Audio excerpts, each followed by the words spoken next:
তুমি বাংলাদেশ জাতীয়তাবাদী দলের বিএনপির প্রতিষ্ঠাবার্ষিকী উপলক্ষে বিএনপির সকল নেতাকর্মী, বিএনপির চেয়ারপারসন দেশনেত্রী বেগম খালেদা জিয়া এবং তাদের ভারপ্রাপ্ত চেয়ারম্যান জনাব তারেক রহমান সাহেবকে ধন্যবাদ জানাই, স্মরণ করছি। এবং আমি এটাও স্মরণ করছি যে বিএনপির মতো একটি বড় দল যিনি প্রতিষ্ঠা করেছেন শহীদ রাষ্ট্রপতি জিয়াউর রহমানকে, একটি দল থাকলে দেশের উন্নয়নে, গণতন্ত্র বিকাশে তারা অবদান রাখতে পারে। কোনো দলকে বন্ধ করে দিয়ে সেই দেশ এগিয়ে যেতে পারে না, যদি ওই দল ফ্যাসিস্টের মতো না হয়। তো বিএনপি অবশ্যই বাংলাদেশের একটি বৃহত্তর দল।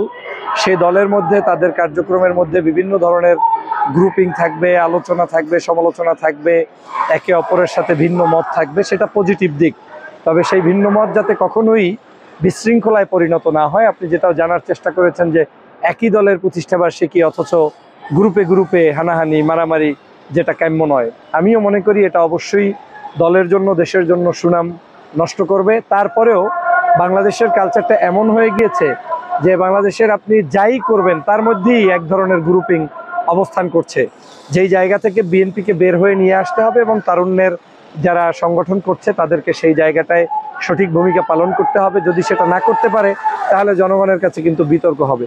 তবে এটাও বাস্তব যে এত বড় একটা সংগঠনের আজকের প্রতিষ্ঠাবার্ষিকী বিভিন্ন জনে, বিভিন্ন নামে, বিভিন্ন ব্যানারে তারা এই আয়োজনগুলো করবে। এই আয়োজনগুলো যার যার ব্যানার নিয়ে সে করার চেষ্টা করবে, তাতে খুব একটা বিচলিত হওয়ার কিছু নাই। এজন্য যে এই ছোটোখাটো কিছু মনোমালিন্য, এটা আপনি নিয়েই দলকে এগিয়ে যেতে হবে।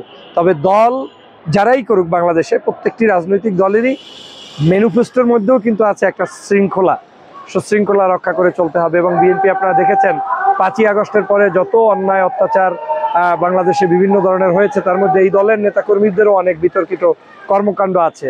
দল কিন্তু তাদেরকে শাস্তির জন্য ব্যবস্থা গ্রহণ করেছে। আজকের দিনটাতেও আপনার কাছে যদি ওরকম দৃষ্টিকটু কিছু মনে হয় যেটা দেশবাসী অপছন্দ করে, সেটাও কিন্তু তারা হয়তো তাদের নীতিগত জায়গা থেকে সিদ্ধান্ত নিয়ে তাদের ক্ষেত্রেও কঠোর কর্মসূচি দিতে পারে বলে আমি মনে করি।